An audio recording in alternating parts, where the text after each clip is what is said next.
And that is a Ford Torino Talladega. Note the droop to the nose. That dates to 1969 and 70 in NASCAR's Aero Wars, where it raced against the Dodge Daytona and the Plymouth Superbird.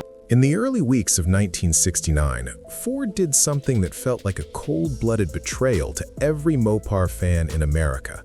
They didn't just build a faster car, they stole the king. When Richard Petty, the man whose very name was synonymous with Plymouth, walked into a Ford dealership and drove away in a blue oval, the racing world stopped spinning. But the car Ford gave him wasn't just a marketing gimmick or a high-end loaner.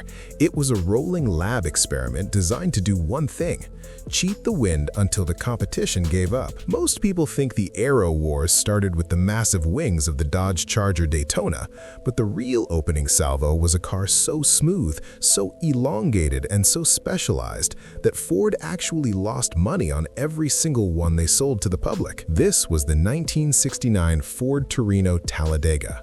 And if you're a fan of the golden era of NASCAR, you know this car didn't just compete, it redefined the rules of the game. If you were walking into a Ford showroom back in '69, you were surrounded by legends. The Mustang was at its absolute peak, and the Shelby GT500 was the undisputed king of the stoplight.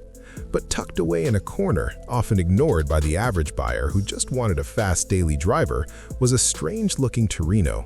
It had a nose that seemed a few inches too long and a front bumper that looked familiar yet completely out of place. This was the Talladega. Today, we're peeling back the sheet metal on the car that forced NASCAR to change its rules just to keep the playing field level.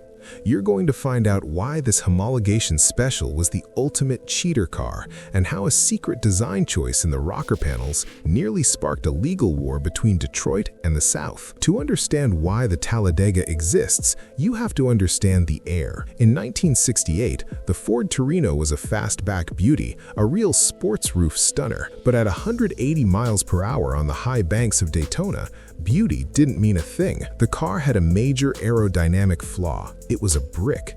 The air would get trapped in that deep, recessed grille, creating a massive pocket of drag that acted like an invisible parachute. Ford's engineers at the legendary Holman Moody shop knew that if they wanted to keep winning, they couldn't just keep throwing more horsepower at the problem.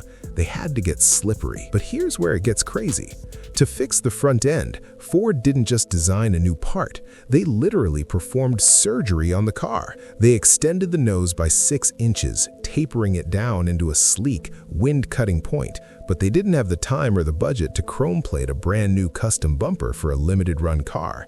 So they got creative. If you look closely at a Talladega today, you'll notice the front bumper isn't a front bumper at all. It's actually a rear bumper from a 1968 Ford Fairlane. They cut it into 3 pieces, narrowed it, and tucked it tight against the body to act as an integrated air dam. It was a backyard mechanics solution executed with factory precision. But that wasn't the only cheat Ford had up its sleeve. While the NASCAR inspectors were busy measuring the nose, Ford was messing with the ride height rules in a way that was almost impossible to detect. NASCAR mandated that cars had to be a certain height off the ground for safety and parity. To get the center of gravity lower without technically breaking the rules, Ford re-rolled the rocker panels. They literally moved the bottom of the car's body up 1 inch during the stamping process. This allowed the racing teams to lower the entire chassis by 1 inch, while the body still appeared to be at the legal height from the ground. It was a stroke of absolute genius that gave their drivers a massive handling advantage in the corners. And that's when things went wrong for the competition. When the Dodge and Plymouth boys saw how the Talladega sat on the track, they knew they were in for a long, painful season. Under the hood of the street version sat the legendary 428 Cobra Jet. We're talking about a conservative factory rating of 335 horsepower, though anyone who ever sat behind the wheel or ran one on a dyno knew that number was a total lie for the insurance companies. It was pushing closer to 400. It had 440 pound-feet of torque that could wrinkle a pair of bias-ply tires in a heartbeat. Now, most people miss this part.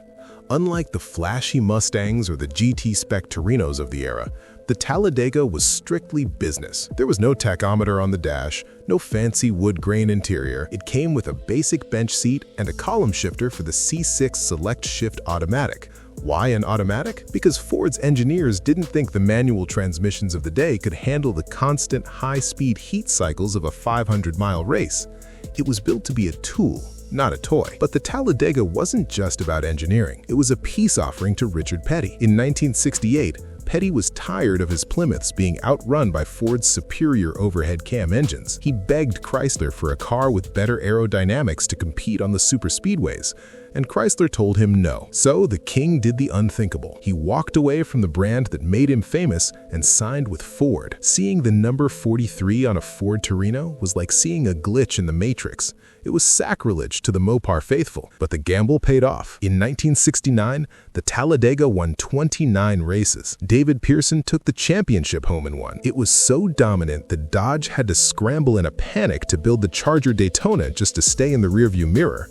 Without the Talladega, the winged warriors from Mopar might never have been born. But why did such a winner disappear so fast? It came down to a perfect storm of corporate fear and a sudden shift in the rules. By 1970, NASCAR's boss, Bill France, saw that the Aero Wars were getting dangerous. These cars were hitting 200 miles per hour on tires that were never designed for that kind of stress. To kill off these special cars, he hiked the homologation requirement from 500 units to 3,000 units. Ford looked at the books and realized they couldn't justify building 3,000 highly specialized street cars that most consumers thought looked weird.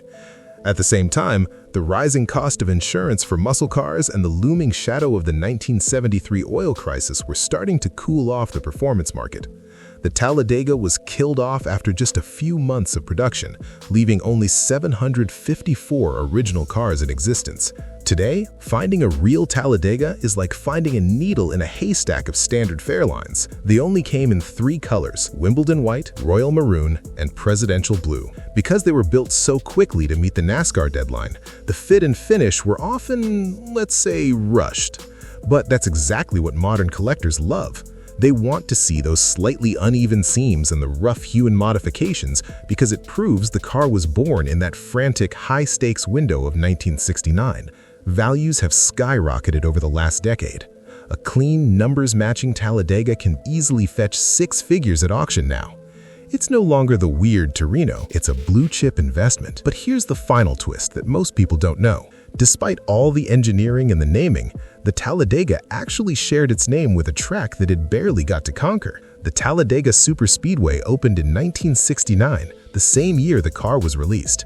But because of a massive driver strike during the very first race, due to safety concerns about the high speeds, the car that bore the track's name didn't get the grand victory parade Ford had envisioned. Instead, it became a cult classic, a car that was too fast for its own good and too rare for the average man to ever own. The 1969 Ford Torino Talladega was the peak of the win on Sunday, sell on Monday philosophy. It was a moment in time when Detroit engineers were given a blank check to ignore the wind and rewrite the rules of physics. It remains a testament to an era where all that mattered was being the first one to the checkered flag. If you ever see one at a show, don't just look at the engine. Look at that front bumper. Look at those rocker panels. You're looking at the scars of a war fought at 190 miles per hour.